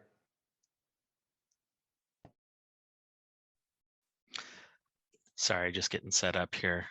So I kind of have a two-part question, and I'll remind you what they are if I need to. The first question has to do with access of candidates to information, and that goes for candidates in a Republican primary, candidates for state party office, or for state central committee, or for national delegate. And my question is, how do we, I guess, make that more available to those people that need to reach their voting bodies, right? How do we give that information to them without, do we require them to buy it, or is there a certain threshold that needs to be met in order for them to get that information? I know that, sorry, baby knocking stuff over. I know that in the past, you know, I haven't always been able to get all information, like when I've been running for certain offices, and some of that's just because you know, delegates don't want you to contact them, even though, you know, they signed up for it. And that kind of brings me to the second part of the question. So the first part is, you know, candidate for, you know, small to large inter-party office or elected office, access to information, party membership and delegate information. And then the second part is, how do we give the general party membership and, you know, just, you know, population of precincts access to delegate in, you know, state central committee information while still, you know, addressing privacy concerns? How do we balance that? I guess, yeah, those are my two questions. Okay, I'm going to do my best to answer those questions and remember them, but I might need a reminder on that second one. No problem. So first, with making sure that candidates have accessibility to the delegate list. In our Constitution, it's, I just was flipping through because I wanted to make sure I got the reference correct. It's Article 12, and it's Section E, or it's Section 1, Part E, however you would say that reference. And I think it's elsewhere in there as well. But it talks a lot about having certain things made public by the state party and each county party within timeframes. It talks about the fact that if people are elected, that their information needs to be provided to the membership within a period of time, within 7 days. Persons holding membership of any governing bodies within 14 days need to be alerted of replacements. Other persons holding elected or appointed positions within the party need to have that information there. We talk a lot about making sure that all listings such shall include at minimum the name, address, phone number, where available, of each person. So if we're talking about having delegate lists available, we're talking about needing to reach out to people who are going to be influential in this campaign. They need to be there needs to be information made available, and it's very specific in our Constitution about what needs to be available, and it needs to be available in a timely manner. Being the secretary, that's something that, I mean, it's one person, so there's definitely, Kendra mentioned, we have staff. You know what, that's great, let's utilize the staff, but also it is, again, all data and all data management is first and foremost the secretary's job. And so if there's staff or anybody else, the staff does not make the decision, the secretary does, or the chair, the vice chair, or the treasurer, depending on what the circumstances are. But if it's data related, then that is the secretary's call, and then the staff follows through on that call, or it is the leadership team's call and the staff follows through. The staff should never be making any kind of decision that way. But as far as campaigns go, we want to make sure that they are all getting access to those delegate lists. Aaron, can you restate the question? I think I have it in my head still, but can you restate Yeah, it? so the second question is, so then for the general party membership, how do we give them access to delegate contact information while still addressing privacy concerns? So I think that privacy concerns are definitely valid. I think we kind of have to go back to the Constitution a little bit, and it says public. If you're a delegate, then your information, you have said that you will allow your information to be made public. So there's that. If you have a concern with that, then I think there are definitely ways around that. One of the things that I think would be a solution for this is to potentially have an email address that is set up and updated regularly for State Central Committee, for Executive Committee, for our state delegates, and anyone else that has data that's managed at the state level. And you set up an email, statedelegates@utgop.org. We have chair at utgop.org. We have info at utgop.org. There's email addresses, and you can make them pretty easy. And yeah, you might have to pay like $5 or something for them, but they're available. And then you can actually create a list of people, and then I, as a citizen or as a member of the party or a delegate, can then reach out and say, okay, I'm emailing scc@utgop.org, and it's going to go to all of the State Central Committee members. So if there's a truly genuine concern about having your email leaked, first, maybe think about it. If you're going to be in an elected position of any capacity, it comes with the territory to have your information out there. But if there's a genuine concern about privacy, then there are ways to go around that, having these dedicated emails or different things like that. But the Constitution does say public, so that's what I would say. Kendra, you're up. I was so distracted by the baby. Sorry. What was the question, Aaron? Sorry, I'm distracted by him too. The first one was, how do we make, I guess, delegate, I guess, voting body information more available to people running for party offices, such as, chair, vice chair, secretary, state central committee, national delegate, and county level positions,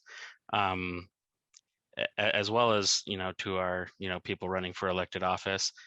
And then I'll get to the second question when we get there, but it's about people being able to access delegate information. Yeah. So you said something earlier that kind of caught my attention. So you said, if you're campaigning and the delegate doesn't provide all of the information, then it makes it difficult, right?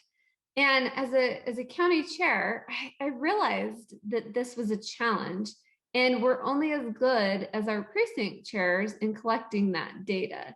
Meaning, if our precinct chair says, oh yeah, just put your name down and I don't know, like your phone number, that's fine, then they're probably not going to put down their email address or enough information so that the candidate can actually campaign to them.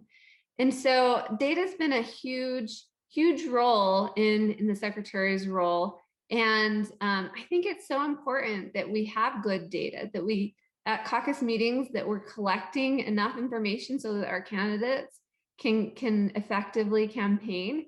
And I mean, I got this question a lot, which was, do I have to put down my real email address or my junk one? And it's like, please put down your real email address, the one that you're going to use, that you're going to check, so that when we send you information, you'll be able to get it. And then the follow-up question was, I'm not getting the information. Well, it looks like you put down your junk email address, and it's probably going to that email instead of your real one. Would you like to give us your real email address? And so it's kind of this catch-22. The privacy issues are a real concern, and it's something that we worked on legislatively. So before we were put in as leadership team, there was a law that was passed that allowed the lieutenant governor, or allowed the voter, to check a box on their voter registration form that made their data private. And that meant that nobody got access to it, not political parties, not candidates, nobody got access to that information. And we went back to the legislature and we said, look, we can't do our job as a political party if we don't have access to our Republican members' information. And Senator Andrick went and filed a bill and ran the bill to give us that access that we need to do our job. As far as working with candidates goes, I could speak all day long on this because I spent so many hours, days, nights, weekends working with candidates, helping them in any way that we could. And it's a full-time job, if you let it be, for all of the party officers, because these candidates, some of them are coming into the race. They have no experience being a candidate. They don't know what to do. Others are a little bit more experienced and they just need some, some high-level support.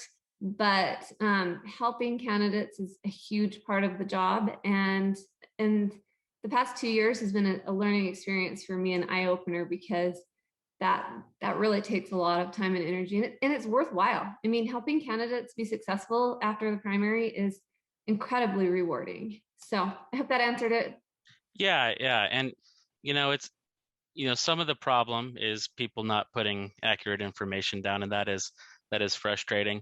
When I was elected to be a national delegate, I wanted to run to be on the platform committee. That's something near and dear to my heart as a member of the Platform Republicans Board. But I was told that at least like half of those people on the list that were elected to be national delegates, many of which held high public office. They were, the governor, the state auditor, et cetera, that they were too important for me to contact them to run for that office. And maybe this is something I can address on the state central committee, but I don't know. We all had the same position, and I was just told that, a good half of that list was inaccessible by me, and, sorry that I can't, run for that position properly. And I don't know who told you that, but I don't think it was me. I don't remember either. Well, but that's when I was trying to get that information, that is what I was told. That's sad. All right, Aaron, thank you for your question, your follow-up, and the good answers from both. We're going to do one more question, and then in the interest of time, we're going to have your closing statements. Ed sent me a message that he had a question. Ed is one of our board members from Washington County. Where are you, Ed? There you are.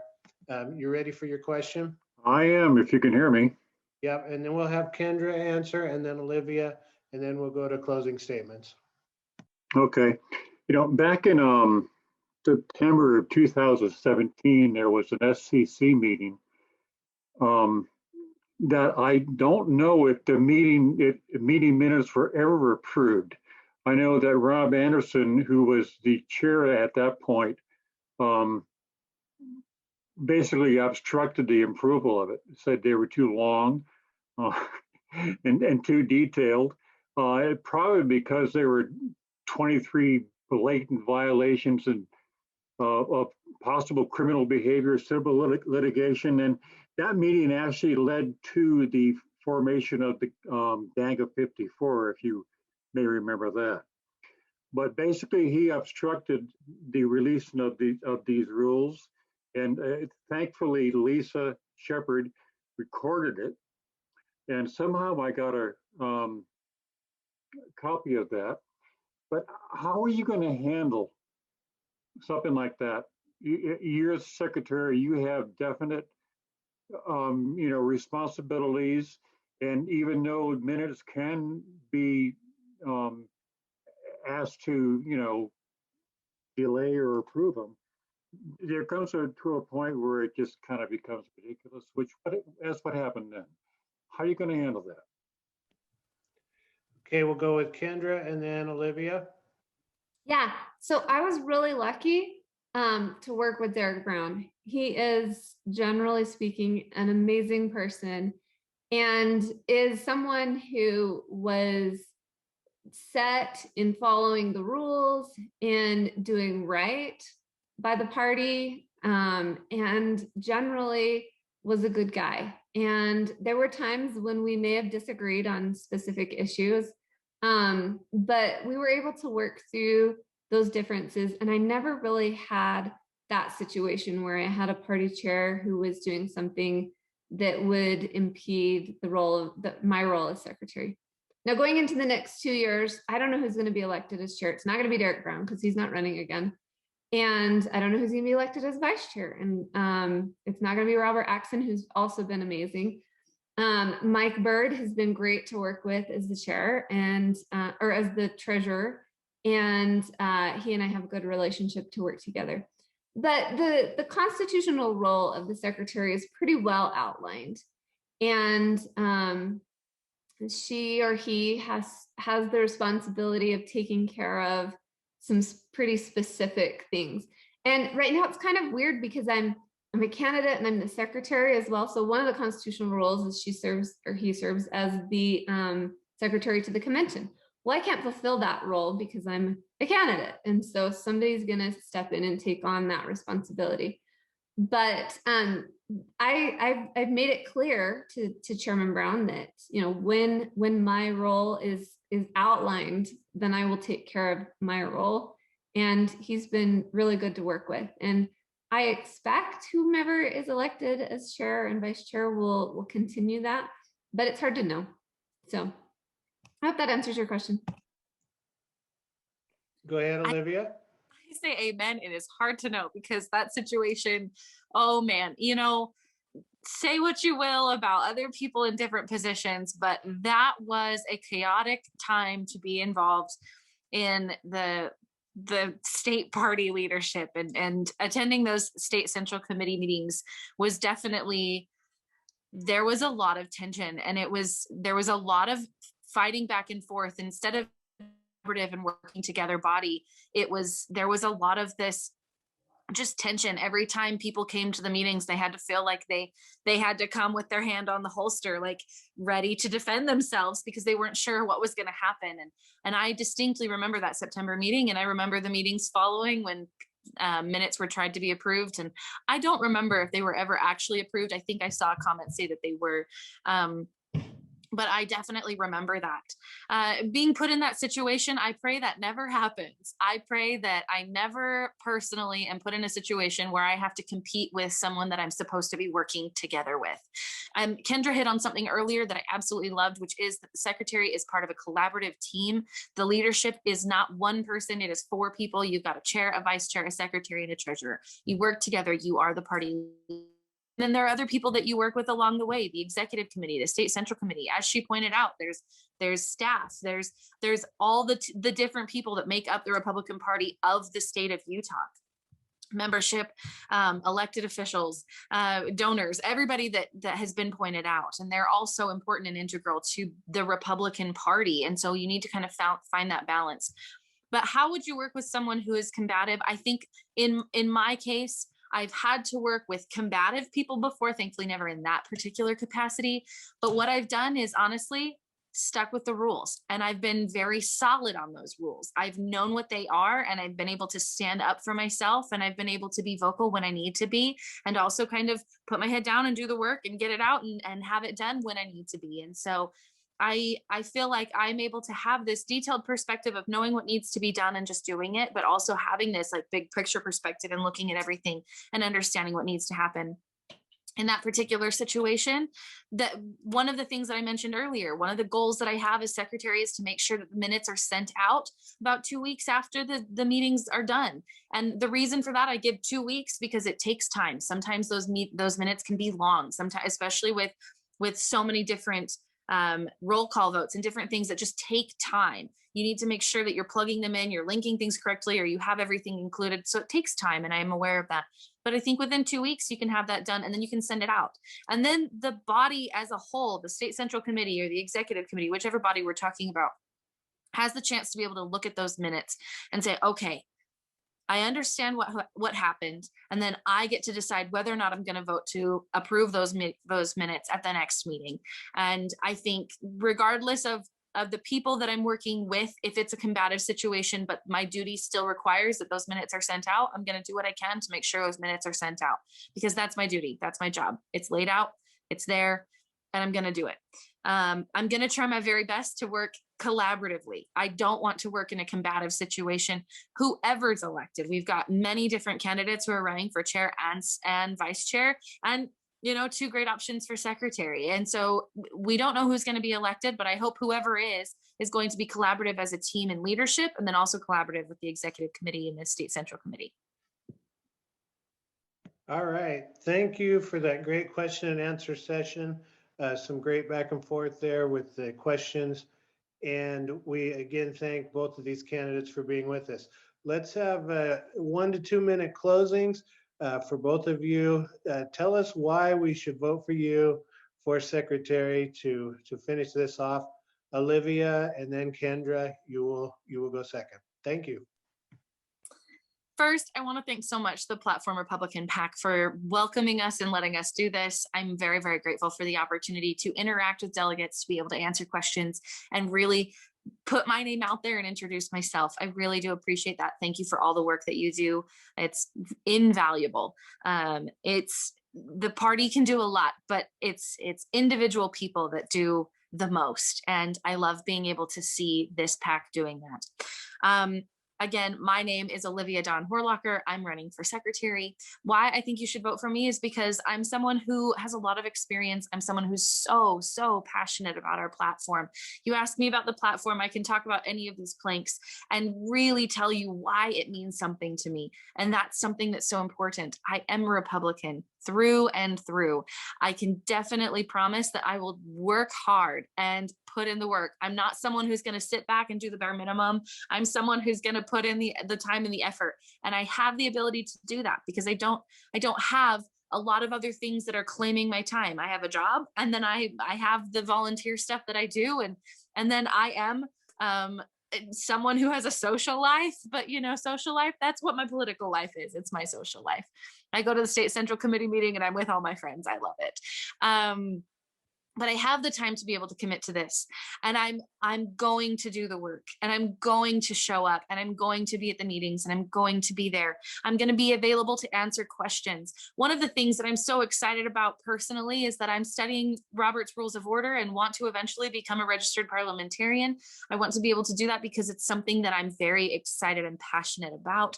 I think it's really important to understand our rules. That's why I study the Constitution and bylaws for our party. That's why I study Robert's Rules. That's why not only do I do that at the state level, but in Davis County, I'm very, very familiar with our party bylaws and Constitution because it's important. Knowing the rules, knowing what your duties are is something that allows for you then to do a good job. And if you know what you're supposed to do, then you can reach out and you can help others better. And so that's something that I'm very excited about. I want to be able to be collaborative, not just with executive and SDC committees, but also with membership across the state. I'm excited to work with people from all generations.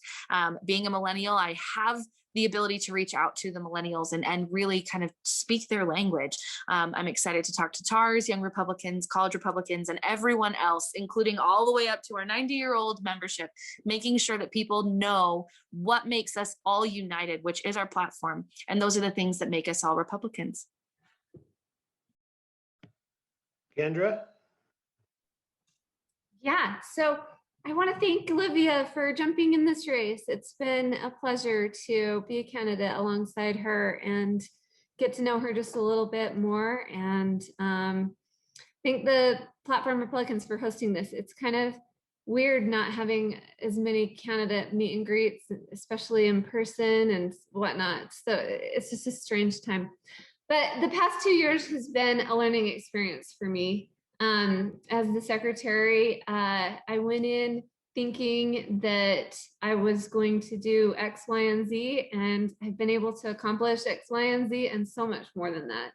And it's been an honor to serve with Chairman Brown and his team, and we're all a little bit sad that he's not running again. But we respect his decision, and whoever is elected, I would be honored to serve with them as well. The next 2 years are going to be tricky. We are taking on the tremendous task of making sure that we hold the 4th Congressional District, and the Democrats aren't just saying, oh, darn, we lost. I guess we'll just kind of let them have it. They're coming right back, and they're going to fight for that seat, and it's going to be a full-on fight to keep that seat for Burgess. And we have several key House districts that we're going to have to fight to keep as well in our Utah legislature. The part that keeps me up at night is Utah could easily turn purple if we don't continue fighting for our Republican values. And that's what motivates me to keep working on electing good Republican candidates. The other tricky part that's coming up in the next 2 years is we, post-COVID, are trying to navigate this hybrid meeting that we are creating, that the State Central Committee has passed.